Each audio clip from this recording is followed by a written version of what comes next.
Good morning. It's Brian here over at Expert Dojo. Welcome to the Art of Startup War. Today I have got a phenomenal entrepreneur, Manjunath, who's coming from a company called ThoughtData.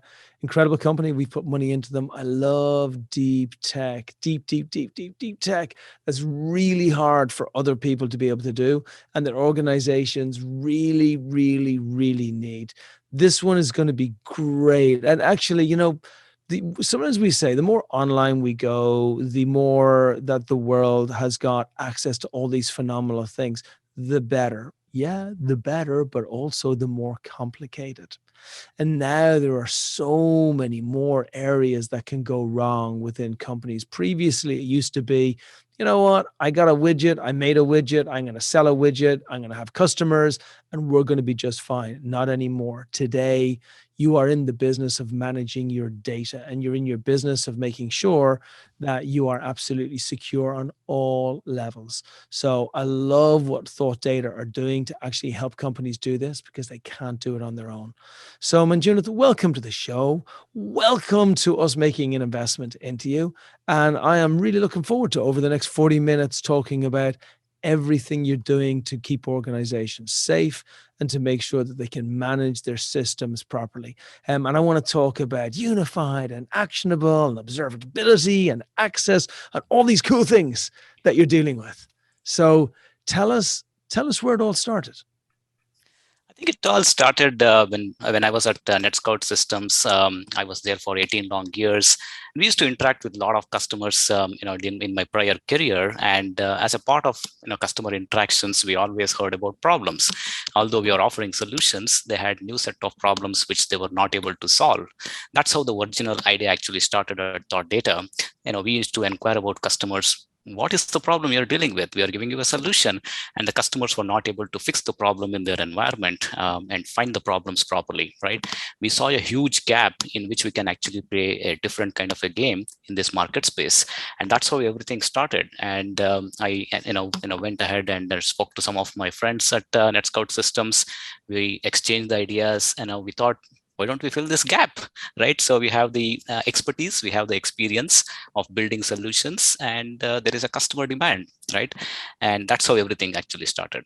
And what type of problems were they speaking to you about? And by the way, the wonderful thing about 18 years and what investors and the folks listening to this show are generally all investors. So what they're listening for are cues, right? So when you hear 18 years domain expertise, that's a beautiful thing. This isn't something that you just woke up in the morning and said, oh, I saw this on CNN. I think we should fix it. This is a world that you are living in for almost a quarter of a century. Right. And you're like, I know how to fix it. But what were the specific things that they were saying to you that needed to get fixed that could not be fixed by other organizations that were already out there? So the problem they were trying to really understand it, whenever there is a problem which actually happens in an enterprise IT monitoring, existing tools, they detect the problem. They're very good in detection, right? They tell you the problem and they tell you proactively with various kinds of alerts and everything. But then the IT team has to struggle in order to go towards the data, understand the dependencies, and they have to manually find all the data sets to find the root cause. So the biggest challenge the customers were actually facing is nailing down the root cause, right? And today's complex world, it is extremely complex to swipe across data from different kinds of tools, right? So when we spoke to customers, they say, your tool is great. It tells you about the problem, but I cannot fix the problem, right? Because I need to do a lot of manual work in order to solve the problem. That is where we saw a huge gap where we can actually play a different kind of a solution. Yeah. Wonderful. And then one thing is seeing that huge gap. How did you then go about the beginning of the hero's journey? And the hero's journey is like any movie that we see in Hollywood, right? It starts off at the beginning where there's an amazing hero who comes out and says, I see that there's something terrible. There's an injustice that's happening in the world that I'm going to go out and fix that. And then at the beginning, they go against the big, bad, tough army and they get beaten up all the time at the start. And that makes the audience love them even more. And then as they go through the hero's journey, they start to find that more and more people come on their side. And sometimes the people that were really unlikely that start to help them and align with them. And then suddenly the company starts to soar, the hero starts to soar, and we get to a place where a unicorn can be built. So I want to take you all the way back to the beginning of the movie. You had the idea, you see a clear problem that needs to be solved. You see a user audience that desperately need to have that problem solved for them. But you are bootstrapping this on your own with a small band of merry friends. Yep. And you're right there at the beginning. What happens? Talk to me about some of the challenges. So it all started in March of 2019, before the COVID actually, right? So, 18 long years at NetScout Systems, and we have, we thought about, a new way of solving the problem. The idea was actually burning in my head. I wanted to talk to people at my own, colleague and very close friends of mine. So I opened up with some of the close friends and started discussing about, can we fix this problem, right? Is there an opportunity and how we can actually solve this problem? And again, it takes a huge leap of faith, right? So you have to quit a very good job, which you are having good salary in the tech industry, right? A lot of commitment, right? And work on solving the problem. And you need a lot of hands-on experienced people also. So I went and talked to two of my very close friends, Niranjan, who is our CTO here at ThoughtData. He was actually working in research and development, ton of expertise, 20 plus years of experience in developing the products. I was into more in product management and sales, building relationship with customers. So we thought, there is a mixed match of skill sets, right? You can actually build the product. I can actually try to sell the product. And we wanted more people, right? Not just two people. So we went and spoke to a few of our own colleagues and friends in the past who had quit NetScout Systems, gone elsewhere. And they were very interested in the idea as well and trying to take the leap of faith with me. And I am so honored that, these people actually came on board, trusting my idea, and they believe in the idea as of today as well. And they are the champions. You need people support definitely and motivation to get everything started. That's how everything started. And then what about the challenges of raising money to start building this and building the team around you who believed in you enough to say, not just we support you, but we're going to help you? Absolutely. So it's a fantastic question, right? So I was willing to actually work without a salary. I had, some funds which was already there to take care of myself. But these people, who actually came to join me, they came with, 50% less salary of what they were actually getting, and no stock options, nothing, right? So they were very well off, having stock options, very good salary. If they had actually quit this company and gone somewhere else, they would have easily got 20 to 30% more salary. But they decided to take the plunge with me on the idea which they also believe in, and that is how everything started. So we went ahead, formed the company, officially registered the company both in the US as well as in India, and a lot of research and development. We wanted to do it in India, in a tremendous amount of skill set, especially in software engineering there, and we wanted to tap that opportunity. So I invested some of the forefront funding in the company to get started, to start building the product, right? That's how we got initiated. And were you afraid? Because look, there's a Yeah. period, there's like, you gotta understand, like the whole world is based on security, right? Everything we do from the age of 4 years old, when our parents say to us, get a job, get a good job, make sure it's a Yep. job that you get treated well in, make sure you build a pension, make sure you go afterwards. And then what you do is you're working in maybe one of the most secure companies in the world. Like if you're there for 18 years, you can be there for 40 years and just Yep. walk away at the end and say, I made it to the end of life. But you didn't do that. Like you cut your umbilical cord. And worse than that, you told your friends to cut theirs as well. And then you Yep. stepped into this thing where the salary works the opposite way. Rather than you getting paid, you actually pay money out every single month to pay for the things that need to be done. I mean, it's an exhilarating moment, but it's also a terrifying moment. I mean, how did that feel as you were launching out? I think I was, to be honest, I was skeptical in the front, right? So we absolutely had no idea whether everything will work out. But I thought, what is wrong in trying, right? So let's try, right? So if it fails, we will learn, right? And we will adapt and we will actually fix the problem. So we had the expertise and the experience and everything. We had the money to get started. All it required is a leap of faith, right? I was willing to put that, right? And you have to believe in yourself, of course, right? So there is tremendous amount of beliefs you have to put in yourself. Put together your financial structure, which you can take care of for 2 to 3 years till the company gets to a proper stage. So you have to fix everything before you get started. Then you talk to people, onboard the people, then everything has to work. That ecosystem has to work for you to get started. So again, right, so we started with a lot of unknowns. We didn't know how we are going to actually write the piece of code, what kinds of tools we will actually use, and what kinds of solution we will actually build. We knew the problem, we wanted to build a solution, but we had so many unknowns. But today, if you really see 2 years down the line, a lot of problems we have solved, right? So it's just a matter of time, right? So given the time and in the work, we can solve problems. So yeah, I mean, you have to definitely believe in yourself to get started with a venture like this. And when was the moment that you realized, oh my gosh, I worked it out? It's like a Rubik's Cube, right? At the beginning, there's loads of colors and loads of different areas. And then there's a moment when you realize that if you just turn this one way, the two oranges come in and the blue aligns on the bottom and you've worked out the Rubik's Cube. Was it when you finished coding, or was it when a customer came back and said, this is incredible? So it was the first moment was when we built the entire software. You won't believe, we built a software in 1 year with 4 engineers, what we could do in 18 long years back at my previous company. Wow. Right.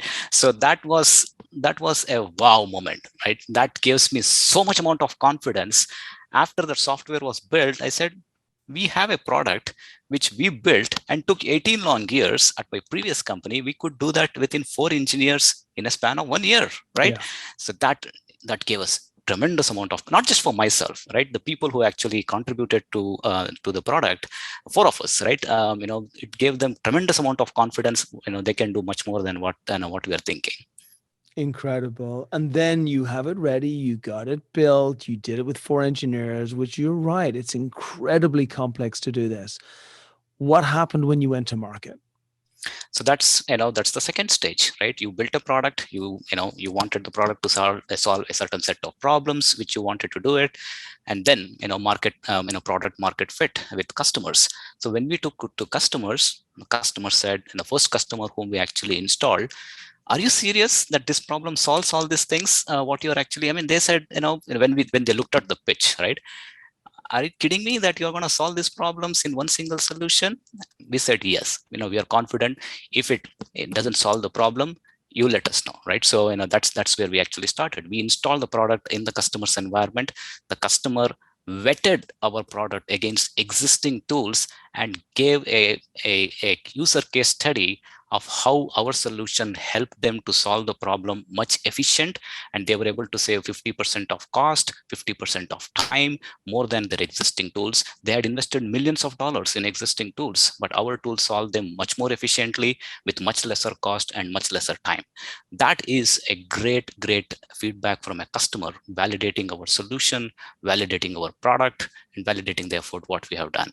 So that was a significant moment for us. By the way, it's incredible. It's way more than significant to bring your first product out after only a year of developing it and having a large organization say that it's made the difference that they needed it to make. What was it inside there? What was it inside their infrastructure that they acted that actually solved for them the biggest? What was the biggest area problem they were having? And on the other side of it, what was the biggest difference that it made to them? So the biggest problem what they were solving is basically correlation of the data, right? So there are 4 different tools, one for network, one for infrastructure, one for cyber threat, and one for application. And they've invested, they had in last 20 plus years, it's a huge organization with hundreds of users who actually connect to the application on a day-to-day basis. They had invested millions of dollars in these particular tools, and they were still struggling when there is a critical IT incident which happened. Actually, in the last couple of years, the customer had a lot of IT downtime. They were trying to figure out what is really actually going on. It took around 3 weeks of time for them to nail down the root cause, even in spite of investment in multi-million-dollar tools. They said, fine, I have all these tools, which takes 3 weeks of time. Can you come and show me that, can you solve this problem at least 50% lesser time than existing tools? We'll give you the order, right? That's the challenge they put for us. So now, we have to prove, right?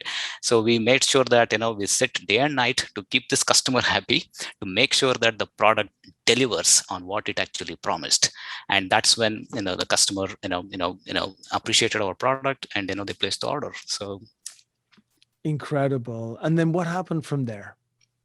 So because by the way, this problem that they're facing, the solution that it's all companies have this problem. This is not unique to one particular area. All are worried about these 4 areas. So did you suddenly go, oh my God, this is huge? And then what did that accelerate? It accelerated them to think about how they were solving the problem. They were actually having too many people looking into the problem. They started thinking about how they can actually use the people for better things. They were actually doing a digital transformation strategic initiative, and a lot of people in the IT team were sitting and monitoring the tools and trying to solve the problem. Rather, they could use those human resources in actually doing digital transformation. They were migrating all their applications from on-premises to cloud, which is a better use of human resources. So they started now thinking about, now I don't need to worry about monitoring. ThoughtData is solution is actually there to take care of it. Why don't I invest my people in doing much better strategic initiatives, much better business related efforts? So that's it gave them a lot of opportunity to invest their energy elsewhere, rather than worrying about their existing customer experience, their existing infrastructure monitoring. So they just left it to our tool to solve the problems. Incredible. And then what happened from there? So you have that company, you lock them down, you obviously have them as a client. Then how did you then decide that you were then going to develop the company? So that is when we worked very closely with the customer, of course, and they gave a lot of feedback about how this is a wonderful effort, right? When customer tells a certain set of improvements which you have to do to the product, we took a lot of inputs from the customers. Started working in the research and development to add more functionalities which were critical for them to add more value to the product. So we started working on our own product to fine tune much more functionality. And of course, when we actually speak to multiple other customers today also, we learn, because every customer's environment is different, the use case they're trying to solve is different, and the people who are have different set of expectations, right? The solution has to meet different kinds of user needs, right? Not just one type of user, right? So that's where we are continuously focused on shaping the product to a way that it can cater to a lot of different use cases. And then for all of the investors who are listening here are thinking, wow, we have a product just in the deep enterprise space. We have a phenomenally experienced team that are building it, which means we know that we got top class execution. We have clients who are saying they're doing very well. Great. This is time to fly. So what are we going to do? How much are we going to raise in our seed? What are we going to use that for? How much are we going to raise in our Series A? When are we going to do that? It seems very soon, because with the technological advancement of the product, like, it's the type of product that can move incredibly fast. And as I said, with the way things are today, there's huge budgets being allocated by these companies. So talk to us a little bit about how you will grow that life cycle so that you can then build up through the rounds of raising all of your subsequent raises. Yeah, I think we are now deeply focused towards lead generation. We need to acquire more customers and spread the solution to multiple different portfolios inside the IT organization. That's where we are deeply focused towards. Currently, with the existing customers, we already have a solid base, and our engineering team is solid. We already have the product ready. So our primary strategy right now is sales and marketing related efforts. We're doing ton of lead generation to acquire new customers, email campaigns, digital marketing campaigns, to have open the door, right? So the first set of customers came pretty easy because these are like friends and family introductions. They introduced you to the decision maker. Now you have a tough job to make the sale, but the introduction part is already done. Yeah. Now, Nice. now we actually gone through that particular phase. Now we don't have any more reference introductions from people and friends and family, right? Now this has to be a streamlined process right now. So we are working with lead generation companies to open the door with multiple customers, doing various kinds of webinars, digital marketing, content marketing to reach out to other customers as well. That's where we are we are focused on right now. And we have to grow the revenue in the company as well. Right now, we're easily looking at around $500,000 in revenue for the upcoming year, 10 to 20 customers to onboard, primarily a SaaS-based approach. So our complete solution is a SaaS-based approach, and we're keenly focused towards doing that while we are constantly raising funds. So fundraising is hard, as you know, right? So it's tremendous amount of time it actually takes to chase the investors and onboard them. And we have to get back to the business. I have to keenly focus on the business. So I want to close the round pretty fast and move towards building the company to the next set of stages. Yeah, and we're only raising a small round right now, right? Yeah, we are raising $750,000 in seed capital for ThoughtData right now, keenly focused towards sales and marketing. I love that. Keenly focused on sales and marketing. The only thing that matters is growth. Right. And then, so as you bring those clients on, how does the model work in general from a revenue perspective? So our software is completely a SaaS-based approach. There are two models which we actually give to customers. We collect a lot of information from customers' network. Some customers do not want the data to leave their network, in which case they will actually host our software in their own environment, and they will monitor their own network using our solution. We call it as a customer-hosted SaaS-based approach.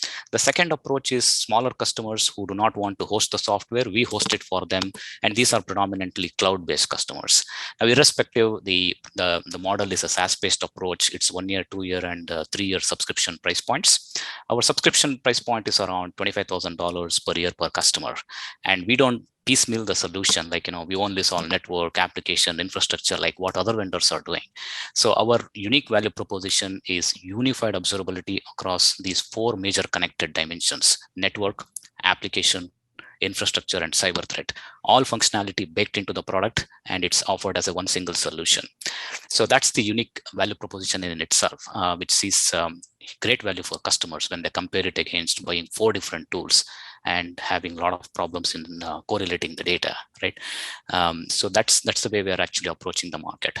Yeah, and look, companies want to have as much as they possibly can under one roof. There are so many different applications, so many different softwares that you can put in that it just becomes really confusing. So the more you have, and that's also what's so incredibly attractive about what you're going to do. And then, so do you raise the Series A next year? Yeah, we are trying to raise Series A in 2023, actually, and the end of 2022 or beginning of 2023. I think it's perfect timing. And valuation today for the 750? We're looking at around $4 million cap valuation right now. So here's the thing, investors listening. Phenomenal valuation, which will be available for a tiny period of time. We won't be doing another raise between now and the Series A. Once we get to the Series A, the valuation is what you would expect from a Series A. It's going to be in the $30 to $50 million range.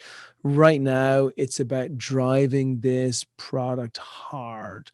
And this team is absolutely the right ones to do it.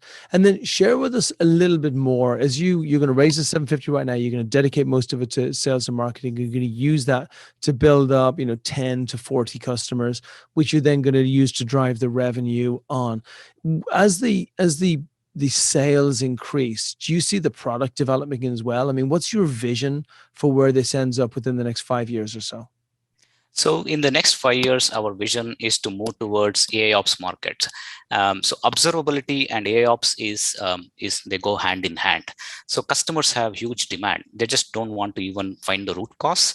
They want predictive analytics. Can you tell me that a problem will actually occur 6 months down the line? That is predictive analytics. Now, we are not there yet. Today, we are actually trying to solve the problem by connecting the dimensions and finding the root cause. But customers want more, right? So they want integration with existing tools. They want artificial intelligence and predictive analytics. And they are also looking at auto remediation, right? So AIOps can actually solve those problems. Imagine that you are trying to find a problem. You are not only found the problem, you not only found the root cause, but you also fix the problem. The machines automatically fix the problem on their own. That is Wow. AI. That is AIOps. And the future of ThoughtData is in AIOps. Now, in order to get to AIOps, we have to first, take baby steps and first solve the observability problem of finding the root cause and finding the problem. So we are playing in that that market right now. And in next couple of years, once the research and development is steady, we want to invest a ton of money in AIOps, and that is our future. We want to get there. And the differentiation which it's going to cause in the AIOps market is many of existing AIOps vendors, they are relying on other tools to give them the data. And ThoughtData is totally different. We create our own data. We are the owners of our own data. So we don't need to have customers to buy other tools in order to solve the AIOps challenge. So we are going to have a unique differentiation even in the AIOps market because we completely own the data what we produce. So it's going to create a lot of differentiation for us in that market space. Wow, I love where you're building this. And how challenging can you do this with the existing team, or will you need to bring in, a layer in a lot more folks? We need to definitely add a lot of data scientists, a lot of artificial intelligence and machine learning algorithms, and a lot of it is actually become easy these days, right? You can actually give the data to an algorithm in Amazon Web Services. It can actually do a lot of machine learning and artificial intelligence, which was not possible in the last couple of years. So we're going to harness all those facilities, cloud-based artificial intelligence, cloud-based machine learning, and of course the human mind of data, right? So correlating the data and everything. And there is ton of patents which we can actually file in this space. So I'm excited about a lot of excitement about how we can actually get into the AIOps market space in the future. Yeah, me too. And so what's also really interesting over the last 5 years, and I'm not sure if it's changed or it's just become really apparent, but some of the most brilliant engineers on the planet are coming out of India.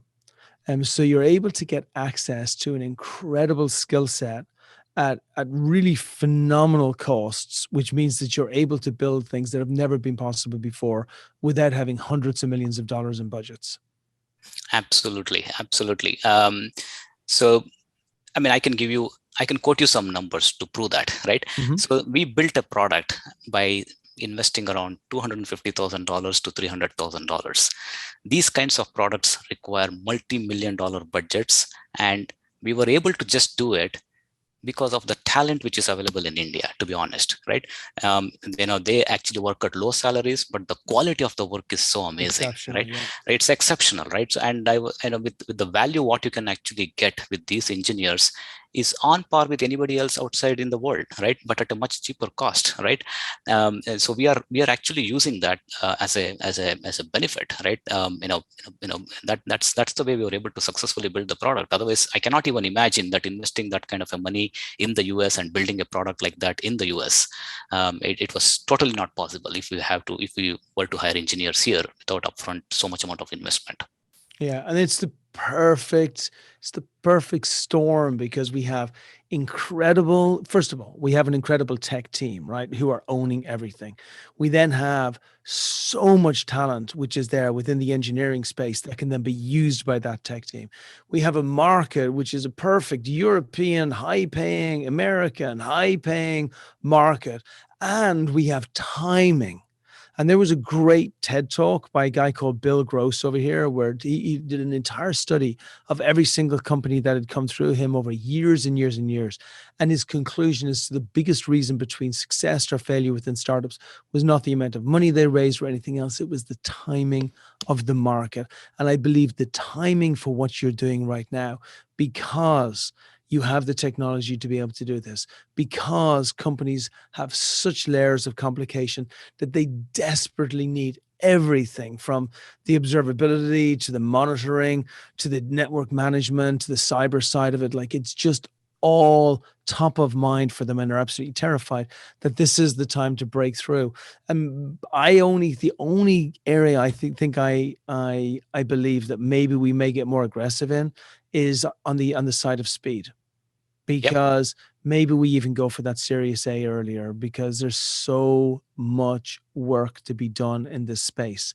And it's not just that the winner wins an okay prize, the winner wins $100 billion company prize. That's how huge this space is. So here's how I'd like to finish. Everybody has heard what you're doing in the space. They understand the challenges the customers have. They've heard one of the customers, as you've explained what they needed to be able to do. They've heard a little bit about the team. So I'd like to talk about if you're doing a future back execution plan and you're speaking to investors here and you're saying to investors, look, I have you in front of me. This is why you can be sure that by putting your money in with me, and by the way, before I say this, all kinds of disclaimers, nothing's guaranteed, right? We Yep. invest in companies and we're not guaranteed in companies, but what we invest in is intent. And intent is what we're talking about right now. So when you say, I am going to do this alongside my team, this is what I'm going to build, this is what it's going to be worth.